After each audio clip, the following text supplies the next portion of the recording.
Let me now share about what we know about this novel coronavirus. This virus comes from the family of coronavirus, which includes other viruses such as MERS and SARS, as well as the milder variants causing common cold. The medical consensus at this moment is that the novel coronavirus is more transmissible but appears less deadly than SARS. Evidence suggests that the rate of human-to-human transmission of this virus appears to be higher than that of SARS. For now, the evidence also suggests that transmission is mostly via droplets. What this means is that the virus is carried within droplets emitted from an infected person over a short distance, such as when a person coughs or sneezes. If these droplets come into contact with the eyes, nose or mouth of an individual directly or indirectly through hands that have come into contact with these droplets, the individual may become infected.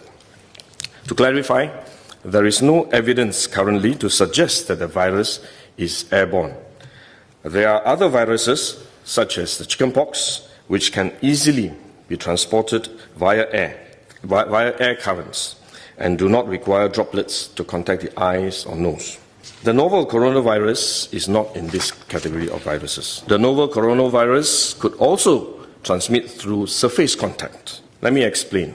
When a person sneezes or coughs, the droplets fall onto the surfaces of tables and chairs, and the virus may remain alive for up to a few days.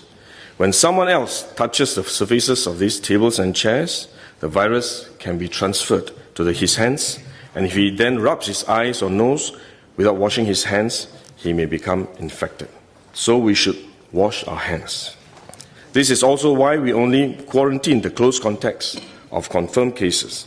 For more transient contacts, such as individuals that the confirmed cases may have walked past in malls or hotels, the risk of transmission is low.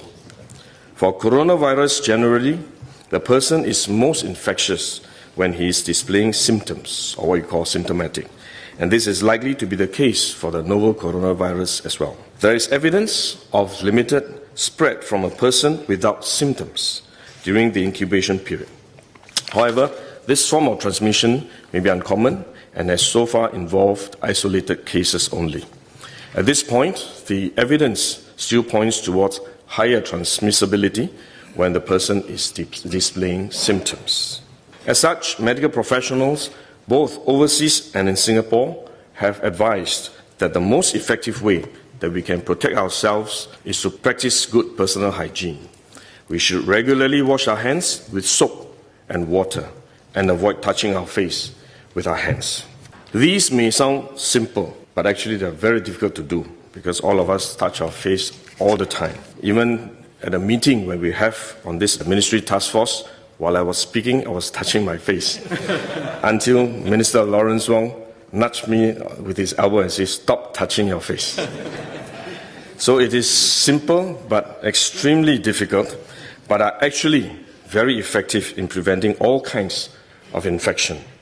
Potential infection from asymptomatic persons, in fact, is less likely to be from coughing or sneezing directly because they don't have symptoms. They are not sneezing or coughing, but more likely by touching contaminated surfaces, for which masks offer no protection. Wearing a mask when we are well often gives us a false sense of security instead, and we are more likely to touch our faces when we constantly adjust our masks, which is one way the disease spreads. At the same time, we need to protect others, our loved ones, friends, colleagues, and fellow Singaporeans that we come into contact with. If we are sick, we should rest and recover at home as far as possible. If we do need to go out to see a doctor, for example, we should wear a surgical mask to protect others. So this is when mask is needed, when we are unwell and have to go out.